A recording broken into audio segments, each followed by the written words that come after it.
महात्मा गांधी और बिहार के बारे में हम कुछ पढ़ेंगे आज। महात्मा गांधी को पढ़ने से पहले आपको कुछ बता दें कि भारत में बहुत से विदेशी आए, प्राचीन काल से लेकर के और मध्यकाल और फिर आधुनिक काल तक विदेशी आते रहे और जाते रहे। उसमें से हम महात्मा गांधी के परिप्रेक्ष्य में पढ़ेंगे और उनसे पहले थोड़ा सा 1857 की चर्चा करेंगे। 1857 की क्रांति का जो शुरुआत हुआ है मेरठ में 10 मई 1857 ईस्वी को हुआ था और इसे जो है वी.डी. सावरकर ने सबसे पहला भारत का स्वतंत्रता संग्राम कहा। तो ये तो हो गई 1857 की बात। अब इसी महात्मा गांधी को कैसे लिंकअप करें, तो सबसे पहली बात यह है कि महात्मा गांधी जो है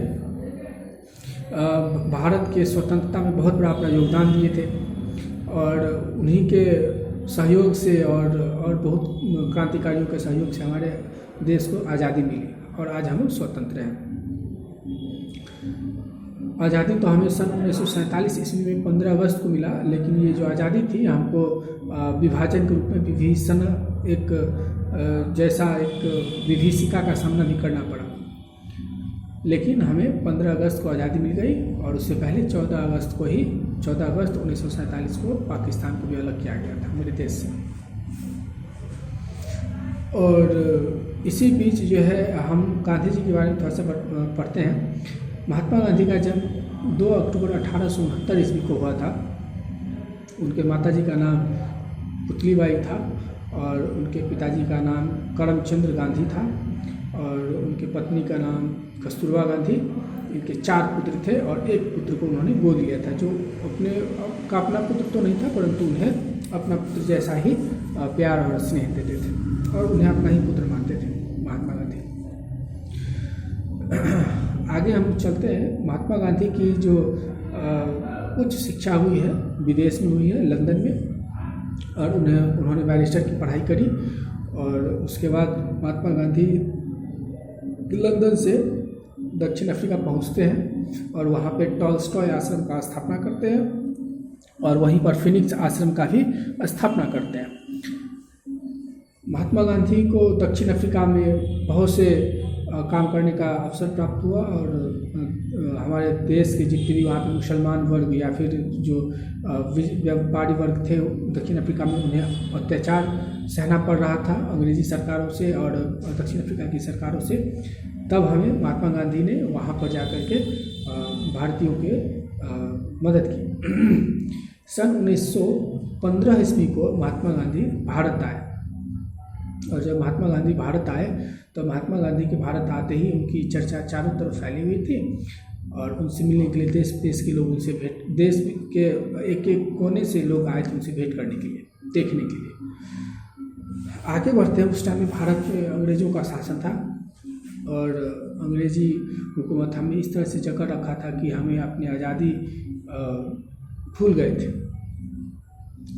महात्मा गांधी 1915 में जब भारत आए तो वो अपने राजनीतिक गुरु श्री गोपाल कृष्ण गोखले को अपना राजनीतिक गुरु मानते थे। उनसे भेंट किए और उन्होंने महात्मा गांधी को एक सलाह दिया कि अभी राजनीति में उतरने से पहले आप पहले भारत की राजनीति व्यवस्था को और सामाजिक व्यवस्था को समझिए। इसी क्रम में महात्मा गांधी ने 1915 से लेकर के 1917 ईस्वी तक सिर्फ भारत के अलग अलग जगहों का भ्रमण किया और अलग अलग जगहों पर जाकर भारत की समस्याओं का अध्ययन किया। उसके बाद इसी क्रम में महात्मा गांधी से राजकुमार शुक्ल की मुलाकात होती है और राजकुमार शुक्ल जो बिहार के चंपारण के रहने वाले थे, उन्होंने महात्मा गांधी से मिले और बिहार के जो किसान हैं उनकी दयनीय स्थिति के बारे में उनको अवगत करवाया। महात्मा गांधी को अब 3 कठिया पद्धति, नील की खेती और इससे होने वाली समस्याओं से वहाँ के किसानों की जर्जर स्थिति से अवगत कराते ही गांधी जी ने चंपारण आने का आश्वासन दिया। सन 1917 ईस्वी को महात्मा गांधी चंपारण आते हैं। चंपारण आने के साथ साथ महात्मा गांधी के साथ राजेंद्र प्रसाद भी थे और महात्मा गांधी भी थे। दोनों आदमी आए चंपारण, और भी लोग थे, चंपारण आए और चंपारण आने का तो वहाँ के किसानों से वहाँ की समस्याओं के बारे में सुना। इसी क्रम में महात्मा गांधी को ये पता चला कि ये बिहार की जो किसान है वो नील की खेती से बहुत ज़्यादा त्रस्त है और तीन कठिया पद्धति से बहुत ज़्यादा नुकसान होता है उनको। तो महात्मा गांधी ने आखिरकार ये तीन कठिया पद्धति होता क्या और नील की खेती क्या है। एक्चुअली में नील की खेती जो है इससे कपड़ा का जो कलर वगैरह होता है नील कलर का, उसका जो है सो ये खेती होता है। और नील को जो है अंग्रेजी में हम लोग इंडिगो के नाम से भी जानते हैं, इंडिगो उसको बोलते हैं। इसकी खेती करने से क्या होता था, ज़मीन की जो उर्वरा शक्ति होती है वो कम हो जाती है और पूरी तरह से मतलब बर्बाद हो जाती है। एक और उस पर खेती करने के बाद मतलब दोबारा उस पर साधारण खेती होना, जिससे चावल या गेहूँ का खेती होना बहुत मुश्किल हो जाता है। और इसलिए किसान की इस तरह से ज़बरदस्ती खेती करवाने से किसान परेशान थे, लेकिन करना तो था, अंग्रेज़ों का हुकूमत के अंतर्गत हम लोग रहते थे। तब महात्मा गांधी ने कहा ये तो गलत है, इससे तो सारा ज़मीन भूमि बंजर हो जाएगा, फिर किसान उपजाएंगे क्या, उनके परिवार चलेंगे कैसे। और रही बात तीन कठिया, तो तीन कठिया पद्धति एक ऐसा पद्धति था जिसमें किसानों को एक पाबंदी था कि 20 कट्ठे में 3 कट्ठा ज़मीन पर उन्हें नील की खेती निश्चित रूप से करना होगा। और इस तरह से तो साल दर साल उनकी खेतें बंजर होती चली जाएगी नील की खेती करने से।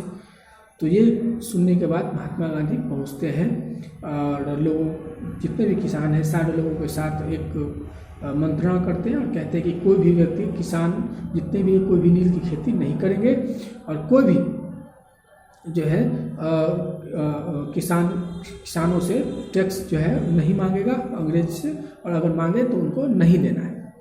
उसके बाद महात्मा गांधी की इन बातों से किसान खुश हुए और इन्हीं के साथ चल पड़े।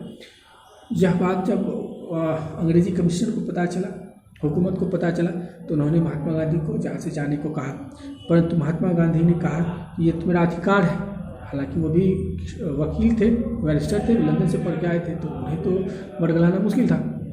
फिर उन्होंने कहा कि हम तो अपने अधिकार के लिए लड़ रहे हैं और वो भी शांति तौर पर कर रहे हैं। अगर आप मुझे जेल में भी डालेंगे तो आपको जवाब देना पड़ेगा, हम कोर्ट में केस करेंगे आपके खिलाफ और फिर आपको कोर्ट में घसीटेंगे। आप मुझे जेल में ले जाओगे, मैं आपको कोर्ट में घसीटूँगा।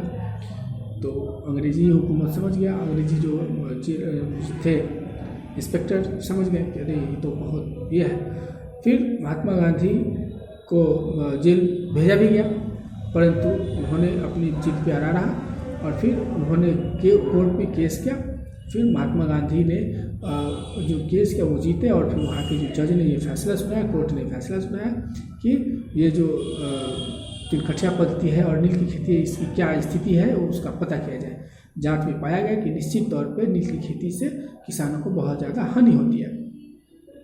तब उन्होंने कहा कि इसको बंद कर देना चाहिए और किसानों को यह एक बहुत बड़ा उपहार मिला गांधी जी से, और तीन कठिया पद्धति को कोर्ट के आदेश पर खारिज कर दिया गया और तीन कठिया पद्धति को बंद कर दिया गया पूरी तरह से।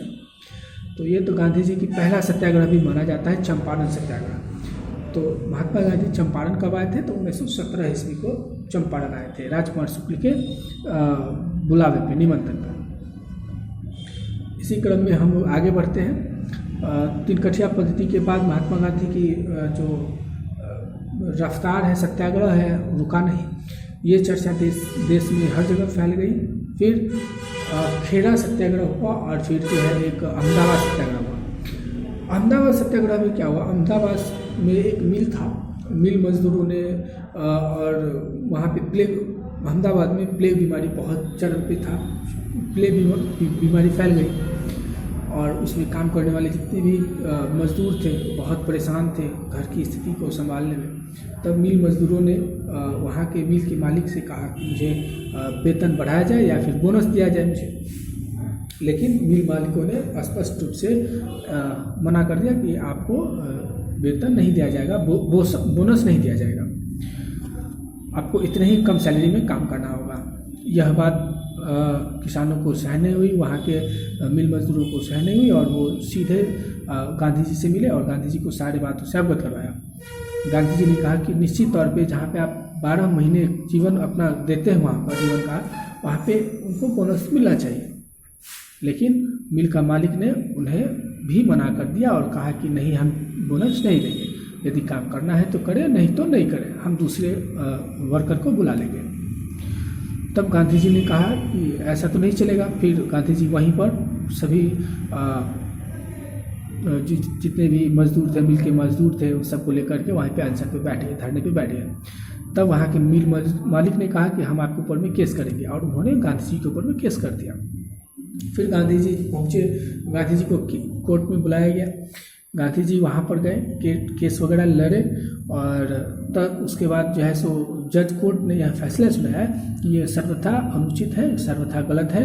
ये तो किसानों की जो और मिल मजदूरों की जो मांग है बिल्कुल जायज़ है, और उन्होंने बिल्कुल स्पष्ट रूप से आदेश दिया मिल के मालिकों को कि आप जो है इन्हें बोनस भी दें, और साथ ही साथ इनके जो वेतन है उनमें भी 37% का वृद्धि करें।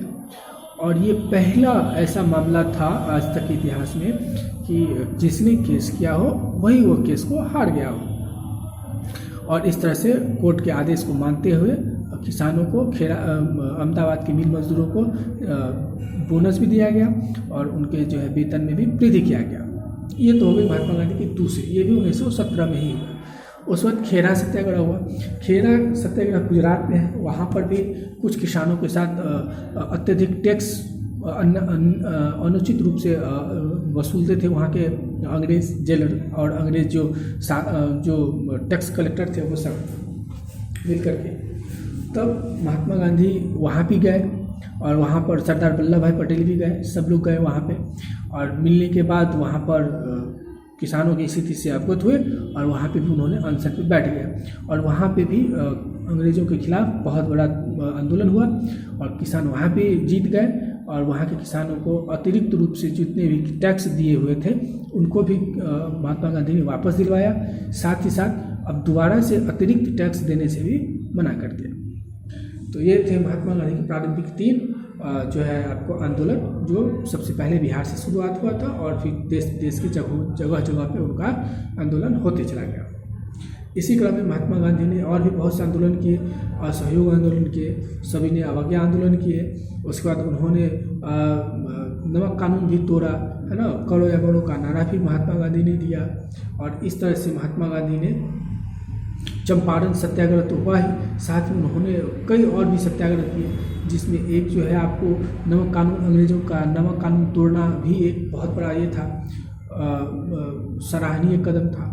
उन्होंने साबरमती आश्रम से दांडी तक जो है पैदल यात्रा किए, और यह जो है अपने 78 अनुयायियों के साथ साबरमती आश्रम से विदा हुए, और